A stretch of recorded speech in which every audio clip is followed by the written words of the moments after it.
Hello everybody and welcome to today's episode of the Chris Pritchard Cycling News Show. Old school transition. Alright, first up, let's talk about the amazing efforts from Geraint Thomas.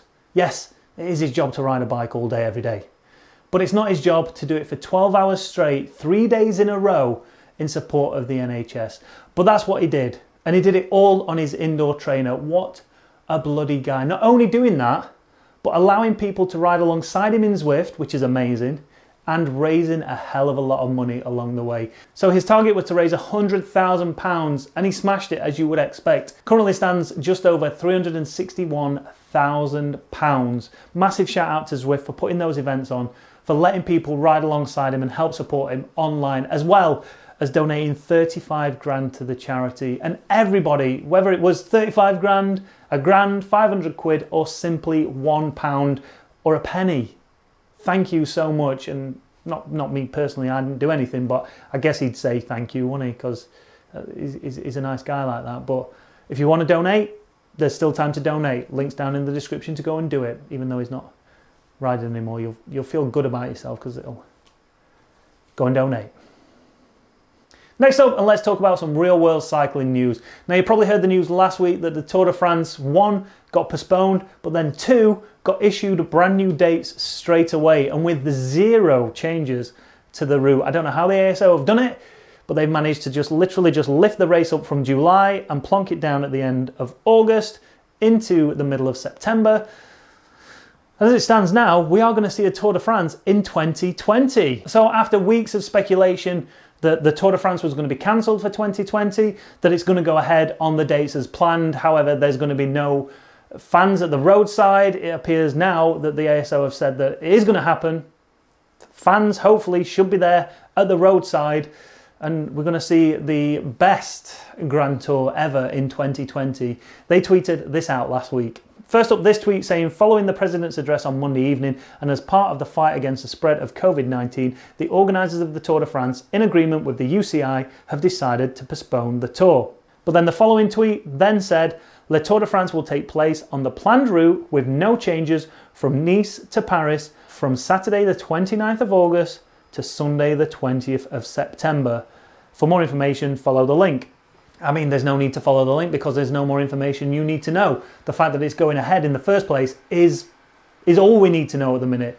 Now, there are still things that could happen and change this whole scenario, and the Tour de France could potentially still get cancelled in 2020, but we have hope. But not everybody's going to be happy with this. Obviously, you've got race organisers who have planned races at the end of August into September, and one big race that takes place then is the Tour of Britain.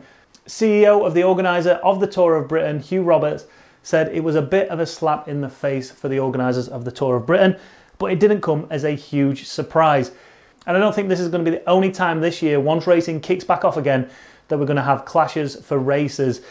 I guess the biggest issue here is the Tour de France is the biggest race in the world, and all the biggest names are going to be there racing, which means normally you get a handful of big names at the Tour of Britain, and the rest of them will be at La Vuelta as they all prepare for the Worlds.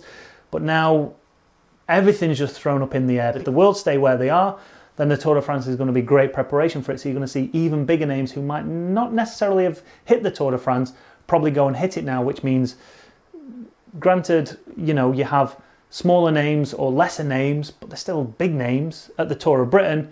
But it could give a chance for some of the domestic teams and some of those lower ranked teams to actually get some good results at the Tour of Britain and put their riders in good stead for the World Championships if selected. So let me know your thoughts on this one. Obviously, the behemoth that is the Tour de France should get preferential treatment over pretty much any other race.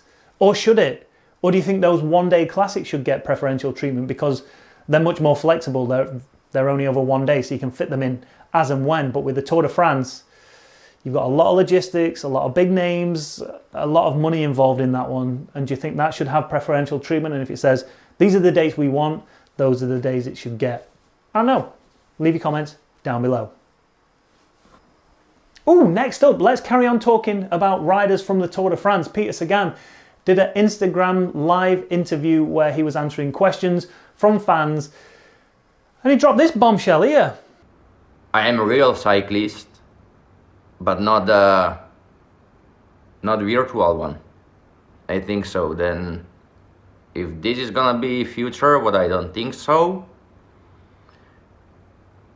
maybe I can do some race on Zwift with electric bike.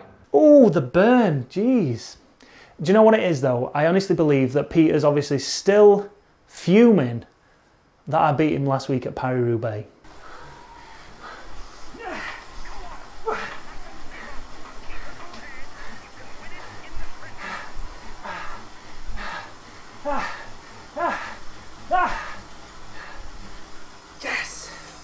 What amazes me the most out of all this is the fact that Peter Sagan even knows what a Zwift race is. A couple of years ago, a Zwift race was nothing more than a bunch of bandits trying to organise some sort of, essentially a meet-up at the start line, hoping that everyone would set off at the same time and no one would cheat. Tyler Walker. Now, I'm not saying this guy's cheating, and it's not for me to say that. I'll leave that up to the forums. He is running Z-Power, and he doesn't have a heart rate monitor. So, forums, that one's over to you. Once the front group had been established, there was a group of 4 in no man's land. Now, yes, we still have the cheating issue, but God, they've come on a long way since then. And the fact that we've got professionals taking part in them now, we've got professionals like Peter Sagan talking about it. He might not believe it's the future, but me personally and a hell of a lot of people out there, it is part of the future. It's not going to be the future, certainly part of the future. Leave your comments down below. There's no question, just leave them down below. Next up, and Team Ineos fan favourite and winner of the inaugural, probably the only Team Ineos intra-team challenge up Alpe de Zwift, Rowan Dennis, is in the headlines after he put this out on Instagram. Day 34, cracked and left the house. Hashtag COVID-19 can suck my ass, and so can hashtag quarantine. And there's a picture of him sat in his car. Now, you remember last week that I called out a couple of cyclists after someone sent me a video of their flybys on Strava, and you could see that they were riding together. A couple of people said they probably weren't. A couple of people said that the GPS isn't that accurate, but nah, they rode together. But anyway, that's not the point. The point is that I came down pretty hard on them and called them out, so we should be calling Rowan Dennis out. However, I do feel that Rowan Dennis is slightly more responsible. The fact that 1, he's in a car, and 2, he's alone. But in a country that stipulates that you shouldn't be leaving your house, technically is breaking the rules, could potentially be breaking the law. And if he's breaking the law, then that's not a good thing, Rowan. It's not. Essentially, that's like me walking into a shop, shoplifting something, filming it, and then posting it on my own Instagram and saying, hey, I cracked.